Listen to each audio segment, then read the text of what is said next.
ಗುರುಜಿ, ಶಿವಂ ವಾಸ್ತು ವಿಭಾಗ ಈಗ ನಿನ್ನೆ ತಿಳಿಸ್ಕೊಡ್ತಾ ಇದ್ರಿ ನಮ್ಗೆ ಹೊಸಲು ಬಹಳಾನೇ ಮುಖ್ಯ. ಅದರಲ್ಲೂ ಏನಾದ್ರೂ ಇತ್ತೀಚಿನ ಕಾಲದಲ್ಲಿ ಹೊಸದಾಗಿ ಬಂದಿದೆ, ಇದು ಓಪನ್ ಕಿಚನ್ ಅಂತ ಎಲ್ಲರೂ ಬಹಳಾನೇ ಇಷ್ಟಪಡ್ತಾರೆ ಎಲ್ಲರ ಮನೆಯಲ್ಲೂ.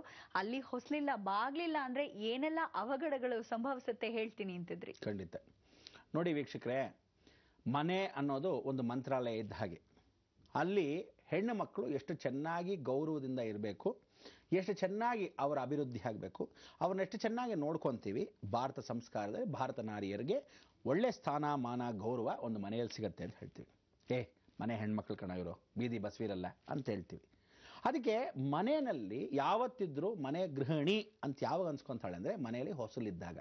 ಹೊಸಲು ದಾಟದೆ ಹುಷಾರ್ ಅಂತ ಆ ಕಾಲದಲ್ಲಿ ತಂದೆ ಅಂದರು, ಹೆಣ್ಮಕ್ಳು ಹೇಳೋರು. ಹೊಸಲು ದಾಟಿದ್ರೆ ಅಂತ ಅರ್ಥ ಏನು?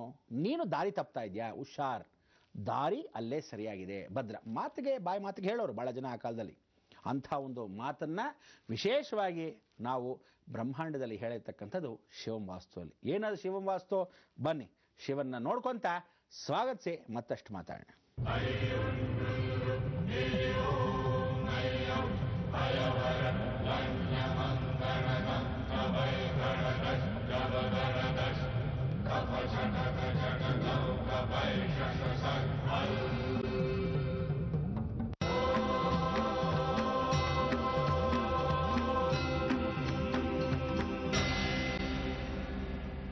ನೋಡಿದ್ರೆ ಅದಕ್ಕೆ ಹೇಳೋದು, ಹೆಣ್ಣು ಮಕ್ಕಳ ಗೌರವ ಅವರವರಿಗೆ ಘನತೆ.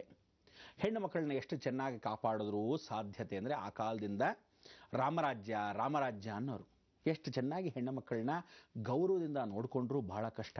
ಹೆಣ್ಣು ಮಕ್ಕಳಿಗೆ ಅವರಿಗೆ ಇರ್ತಕ್ಕಂಥ ಶೀಲನೇ ಬಹಳ ಮುಖ್ಯ ಅಂತ ಹೇಳೋರು.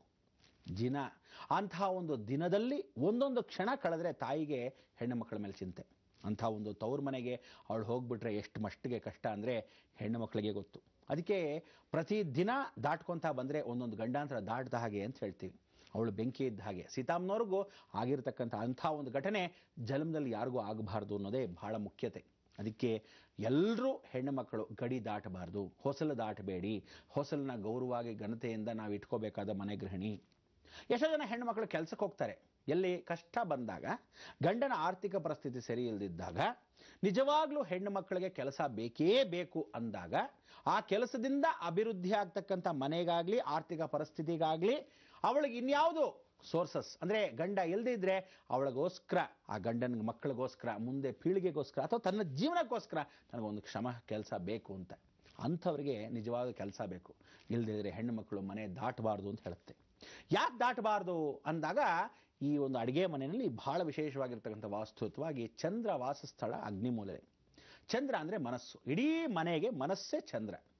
ಆ ಚಂದ್ರ ಕೆಟ್ಟು ಹೋದರೆ ಮನೆಯಲ್ಲಿ ಎಲ್ಲ ಕೆಟ್ಟು ಹೋಯ್ತು. ಮನೆಯಲ್ಲಿ ಗೃಹಿಣಿ ಕೆಟ್ಟು ಹೋದರೆ ಇಡೀ ಮನೆ ಸಂಸಾರ ಕೆಟ್ಟು ಹೋಯ್ತು.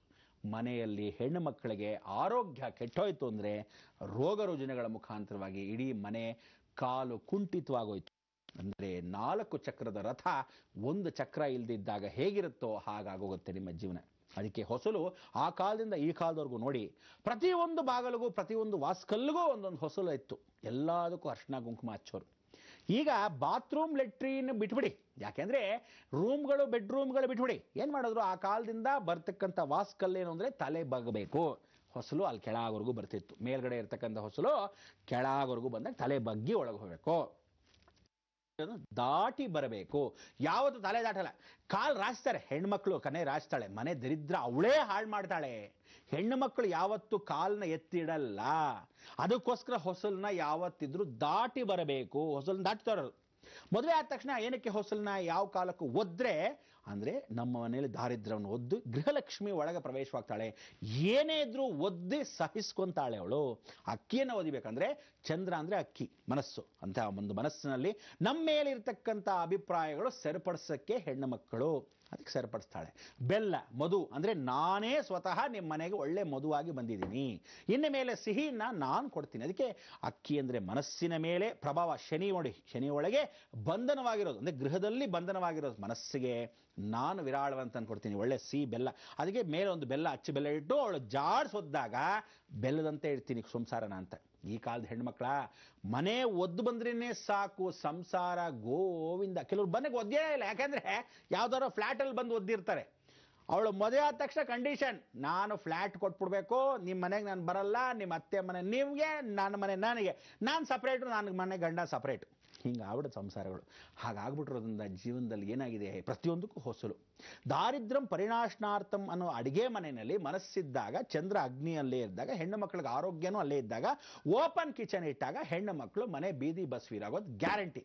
ಬರ್ದಿಟ್ಕೊಳ್ಳಿ. ನಂಬರ್ 1, ಯಾವತ್ತಿದ್ರೂ ಲವ್ ಮ್ಯಾರೇಜ್ ಆಗೋದು ಗ್ಯಾರಂಟಿ ಇಲ್ಲ. ಆ ಹೆಣ್ಣು ಮಕ್ಕಳಿಗೆ ಪರಸ್ತ್ರೀ ವ್ಯಾಮೋಹ ಅಂದ್ರೆ ಪರಪುರುಷನ ವ್ಯಾಮೋಹ ಹೆಣ್ಣು ಮಕ್ಕಳಿಗೆ ಜಾಸ್ತಿ ಆಗುತ್ತೆ. ಮದುವೆ ಆಗಿರ್ತಾಳೆ, ಗಂಡನ್ ಬಿಟ್ಬಿಡ್ತಾಳೆ, ಗಂಡನ್ ಬಿಟ್ಟು ಎದುರುಗಡೆ ಮನೆಯವ್ರನ್ನ ಹಿಂಗಂತಾಳೆ.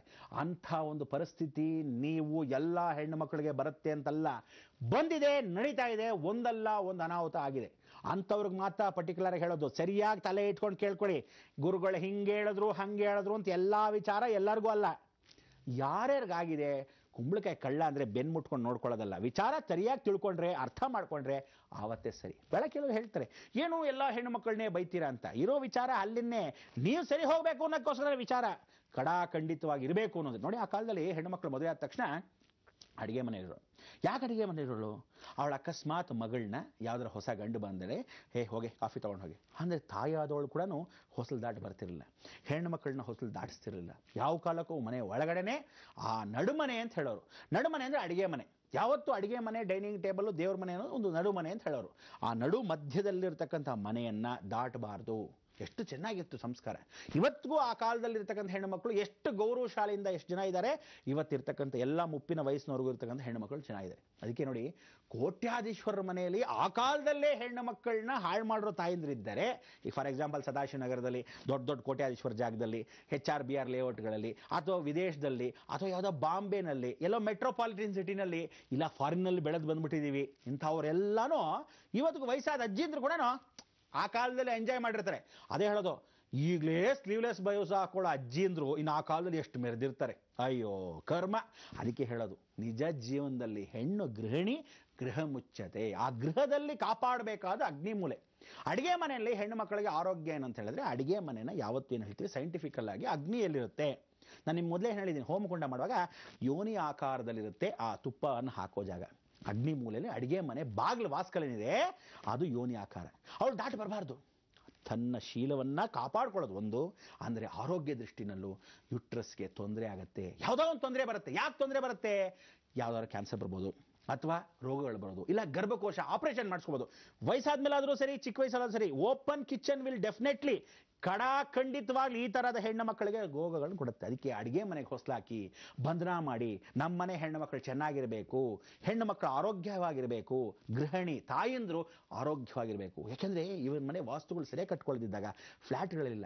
ಗುಡಿಸೋಳು ಏನು ಮಾಡ್ತಾಳೆ ಗೊತ್ತಾ? ಸಾರಿಸೋಳು ಗುಡಿಸೋಳು ಅಡಿಗೆ ಮನೆಯಿಂದ ಹಾಗೆ ತಳ್ಕೊಂಡ್ಬಿಡ್ಬೋದು ಈಸಿಯಾಗಿ. ಈ ವ್ಯಾಕ್ಯೂಮ್ ಕ್ಲೀನರ್ ತಳ್ಕೊಂಡು ಬರಲ್ವಾ? ಆ ಕ್ಲೀನ್ ಮಾಡ್ಕೊಳ್ಳೋಕ್ಕೋಸ್ಕರ ಬೆಡ್ರೂಮ್ಗಿಲ್ಲ ವಾಸ್ಕಲ್ಲು, ಬಾತ್ರೂಮ್ಗಿಲ್ಲ, ನೀರೆಲ್ಲ ಹಿಂಗೆ ಬಂದ್ಬಿಡುತ್ತೆ. ಅದೊಂದು ಇಟ್ಕೊಂಡು ಸರಿ ಹೋಗ್ಲಿ, ನೀರು ಬಂದ್ಬಿಡುತ್ತಲ್ಲ ಅನ್ನೋಕ್ಕೋಸ್ಕರ ಒಂದು ವಾಸ್ಕಲ್ ಹಾಕ್ತಾರೆ.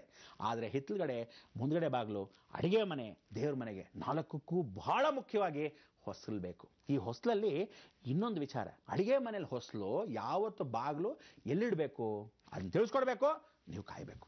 ಗುರುಜಿ, ನೀವು ಹೇಳ್ತಿದ್ದೀರಾ ಖಂಡಿತವಾಗಿ ನಾ ಖಂಡಿಸ್ತೀನಿ ಯಾರಾದ್ರೂ ಓಪನ್ ಕಿಚನ್ ಇಟ್ಕೊಂಡಿದ್ರೆ. ಹಾಗೆ ಹೊಸ್ತಿಲು ಎಷ್ಟು ಮುಖ್ಯ ಪಾತ್ರವನ್ನ ವಹಿಸುತ್ತೆ ಮನೆಯಲ್ಲಿ ಅಂತ ಹೇಳ್ತಿದ್ರಿ.